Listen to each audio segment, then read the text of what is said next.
వైజాగ్‌లో ఫ్లెక్స్‌ల కంటే single screens revenue ఎక్కువ. ఎందుకంటే అక్కడ 'జగదాంబ' గాని, 'మెలోడీ' గాని, 'శరత్' గాని, 'సంగం' గాని ఈ థియేటర్‌లన్నీ చాలా బావుంటాయి వైజాగ్ సింగిల్ స్క్రీన్స్. కాబట్టి దాని రెవెన్యూ ఎక్కువ అక్కడ ఫ్లెక్స్‌ల కంటే. ఇక్కడ కూడా సింగిల్ స్క్రీన్స్‌ని చేస్తే రెవెన్యూ పెరుగుతుందేమో తెలీదు గదా! ఇప్పుడు 'మల్లికార్జున భ్రమరాంబ' ఒక పెద్ద ఎగ్జిబిటర్ దగ్గర లీజ్‌లో ఉన్నాయి. గత 20 ఏళ్లగానో, 10 ఏళ్లగానో. దాన్ని ఎందుకు డెవలప్ చేయట్లా?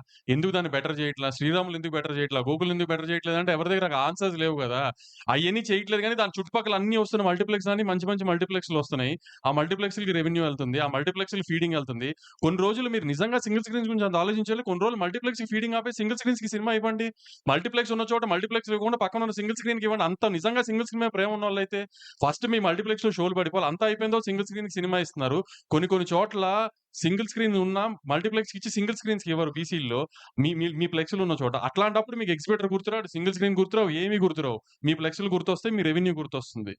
ఈ ఏదన్నా పక్క పెద్ద సినిమా వస్తుంది, ప్రాబ్లమ్ ఉందనగానే మీకు ఎగ్జిబిటర్‌లో సింగిల్ స్క్రీన్స్ గుర్తొచ్చేస్తాయా?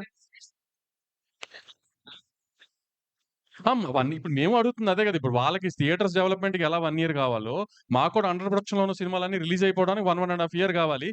ఈ 2 ఒకే టైమ్‌కొచ్చే టైంకి కండిషన్స్ అన్ని ఒకసారి పేపర్ మీద పెట్టుకొని ఈక్వల్ టర్మ్స్ ఉన్న టైంలో మిడిల్ గ్రౌండ్ ఉన్న చోట ఓకే అనుకుని అక్కడి నుంచి కొత్త సినిమాలు ఆ టర్మ్స్‌లో ఎళ్తాం ఇంకా.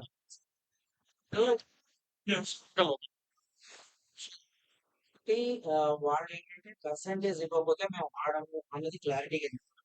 So something around 24 theatres, 23 theatres. In case వాళ్ళు అదే పట్టుదల మీద ఉంటే మీ తాలూకా స్పందన ఏంటి? అంటే ఇప్పుడు ఆ 23 థియేటర్స్‌లో సినిమా ఎయనంటే ఫస్ట్ ఎఫెక్ట్ అయ్యేది 'పెద్ది.' సో, అప్పుడు 'పెద్ది' ఎఫెక్ట్ అయితే ఏంటంటే అప్పుడు 'చిరంజీవి' గారి దగ్గరికెళ్లి, 'చరణ్' గారి దగ్గరికెళ్లి సార్ ఇది సార్ సిట్యుయేషను.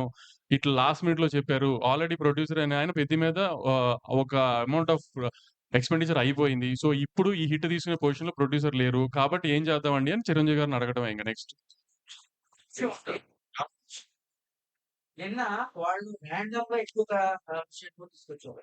అసలు గవర్నమెంట్ పెంచుతా ఉన్నా కూడా మేము డిబేట్ చేయొద్దు. మేమైతే పెంచం సింగిల్ స్క్రీన్స్‌లో. ఇది ఔట్ ఆఫ్ ద బాక్స్ వాళ్ళు తీసుకొచ్చిన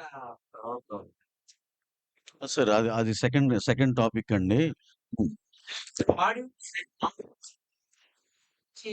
సార్ ఆడియన్స్‌కి నిజంగా మీరు థియేటర్‌కి తీసుకురావాలి అనుకుంటే ఒక రూ. 50, రూ. 100 మేము తెచ్చే థియేటర్ రెంట్ కంటే మీరు అమ్మే రూ. 500 కనుక ఎక్కువ భయపడుతున్నారు. ఆ ఎఫ్ఎఫ్‌బిని తగ్గించండి ఫస్టు. మెయిన్ ఇప్పుడు బుక్ మై షో ఓపెన్ చేయండి మీరు. టికెట్ రూ. 150, రూ. 175 మేము అమ్మేదనుకోండి. రూ. 195 అమ్ముతాం. లేకపోతే 295 అమ్ముతాం. 295 మీద గవర్నమెంట్ ఏసుకోమని చెప్పింది రూ. 6 బుక్ మై షోని.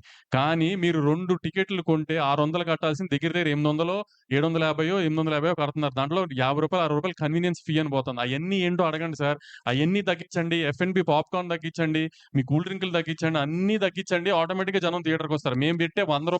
50 మూలాన థియేటర్ జనం రావడం ఆగిపోలేదేమి. సార్ వంశీ గారు